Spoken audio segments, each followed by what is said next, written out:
Hi everyone, welcome back to the channel and welcome back to episode 7 of my Little Big Year, where I'm trying to see as many birds as possible here on my home patch in eastern Massachusetts. I'm standing at the base of Horn Pond Mountain, and what I'm going to do in this episode is climb up the path to the top and show you the view, and along the way we'll go through the new birds that I have to show you this episode.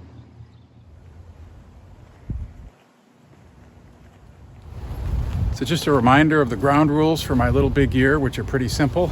In order to count a bird on the list, I have to see it in 2024 here on my home patch, and I have to get some video or a photo of the bird that I can show you here in these videos, and then it counts. Right now the list is up to 78 species as of the end of the last episode, and my target for the year is to reach 125 species. So as I mentioned in my last video, in order to reach my target of 125 species, I'm estimating that I'm going to need to see about 15 warbler species, and that is a challenge. So far in my last two videos, I've seen and showed you 6 warbler species, and in this episode I have 5 more to show you, so why don't we start with those.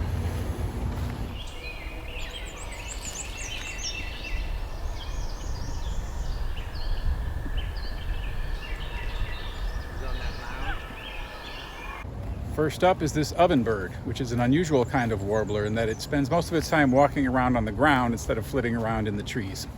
It's been a good spring for him here at Horn Pond. I've seen several of them already this spring, and I've gotten some on video and gotten some photographs.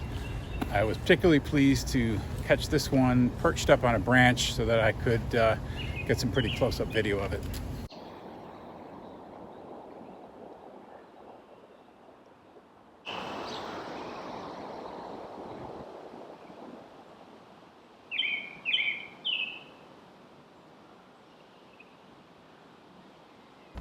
And next up is this blue-winged warbler, which is actually one of the less common warblers that we get here at Horn Pond, so it was great to see it. They do breed in the area, but they don't seem to spend much time around here. Unfortunately, the video quality isn't the best. It's just a short clip, but you can hear it do its sort of unique, wheezy, 2-note call a few times.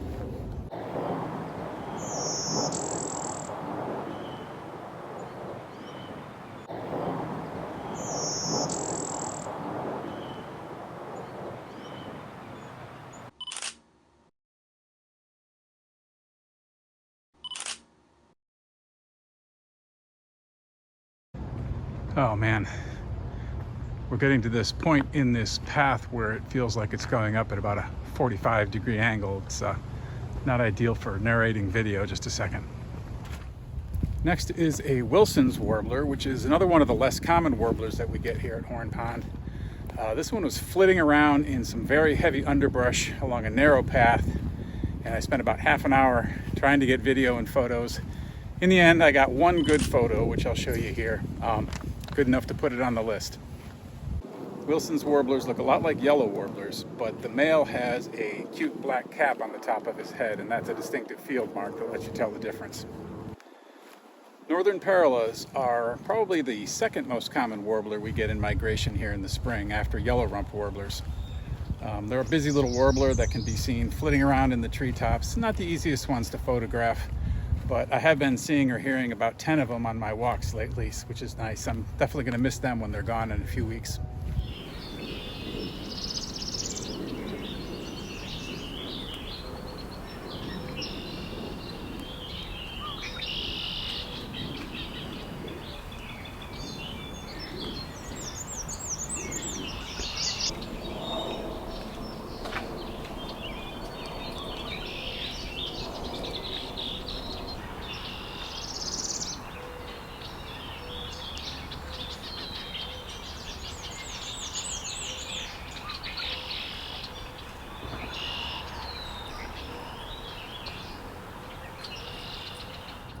And then I've also seen a few magnolia warblers, which are, I think, one of the best looking warblers with their neat pattern of yellow, black, and gray. Didn't really manage to get any video, but I did get some decent photos from a few different angles.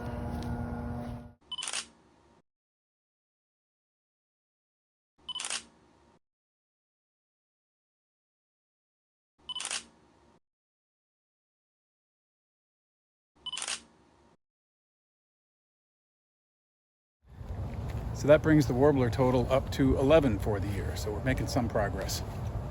I'm also making some progress up the trail here. We're coming up to the top part of the mountain. And the first thing I'm going to show you is a view to the south where you can actually see the city of Boston in the distance.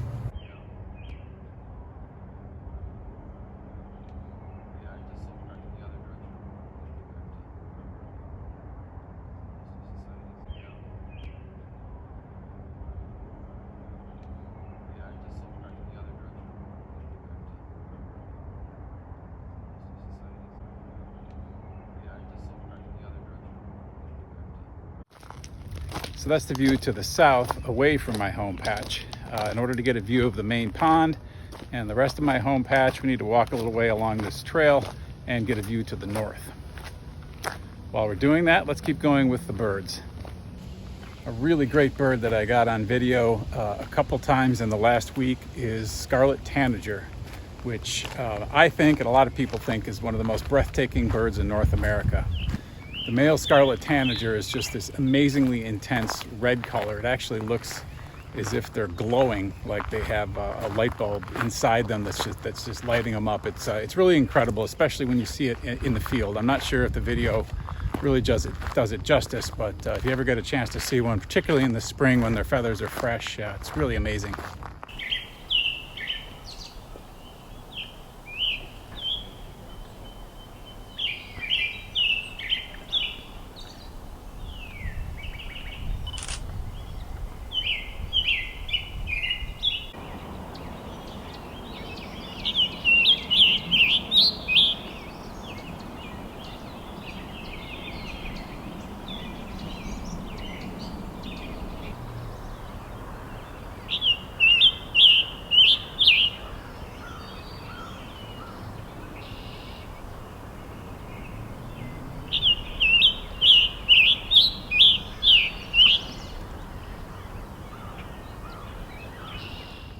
Another nice recent sighting is this Orchard Oriole.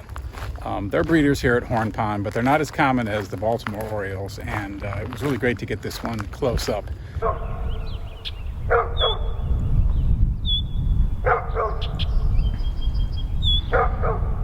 Do apologize for the dog barking in the background. I would normally edit that out, but it's doing it right on top of the vocalizations from the bird, which I really like to leave in the videos. So.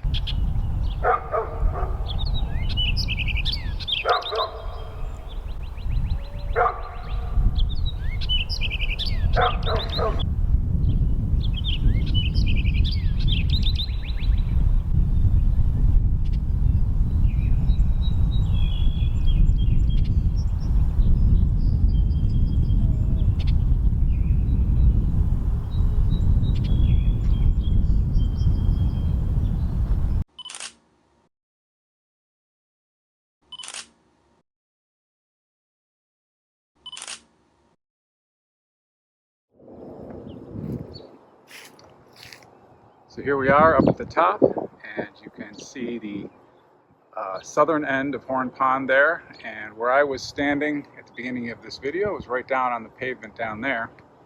So the main pond extends north, curving around this way. The best birding areas are in the lagoons, which are in this area off in here, and you can see there's quite a bit of forest to bird there as well.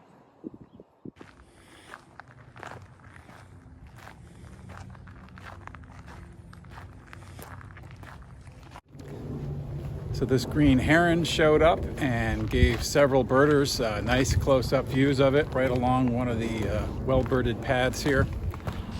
We actually got to see it catch a few things in the water. I don't know if they were small fish or maybe insects. I couldn't really tell.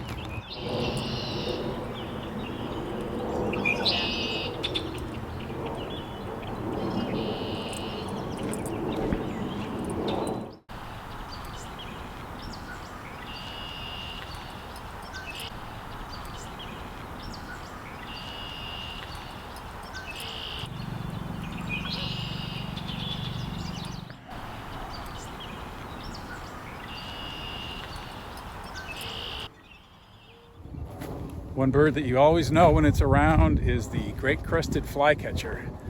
They are extremely loud, have a lot of different vocalizations that really carry around the place. Doesn't mean you're always going to get a good look at them, however, because they do like to stay up at a high perch. But I was able to get some reasonably short little video clips of this great crested flycatcher for putting it on the list.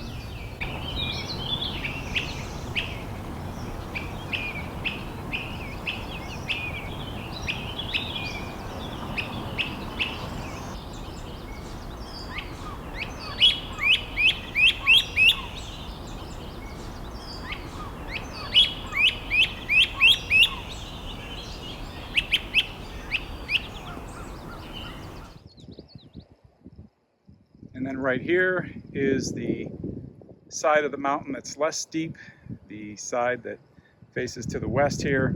And this is where we have a lot of nice breeding birds like indigo buntings, bluebirds, just had a couple of those fly over my head, prairie warblers, field sparrows, and other ones like that. So as I make my way down the rather steep path here on the other side of the mountain, we'll continue with the birds. Horn Pond's good for a lot of different kind of birds, but shorebirds is actually not one of the best types of birds to see here, but we do get a few. It was nice to see this solitary sandpiper show up a few days ago. That is one of the ones that we do regularly get in spring migration. Stick around for a few days, and always nice to see shorebirds here on the home patch.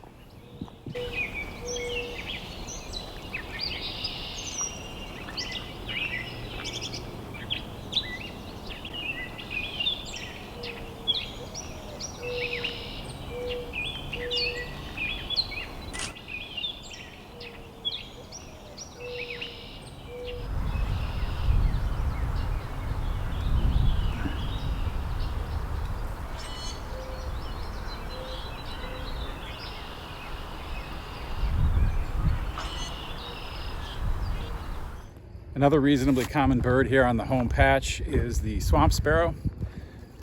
They're here pretty much year-round, but they are a skulking kind of sparrow, so you don't see them as often as some of the other sparrow species.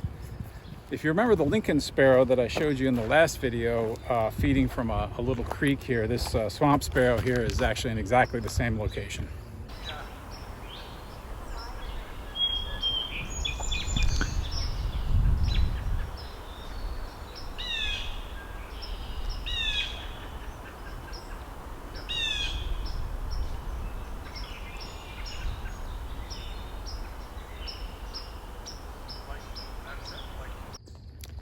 And the last new bird for this episode, and probably the least if we're being honest, is this pair of male brown-headed cowbirds.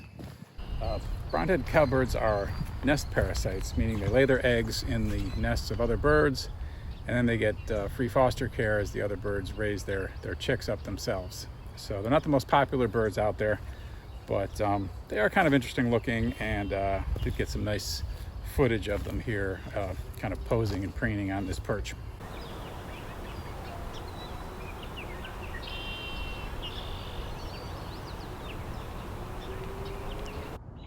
So that wraps up this episode. I'm up to 90 species for the year, and it's still May. There's a lot more new birds that are still coming, and there's even some regular birds around the pond that are here year-round that I still need for the list, so there should be plenty more to come.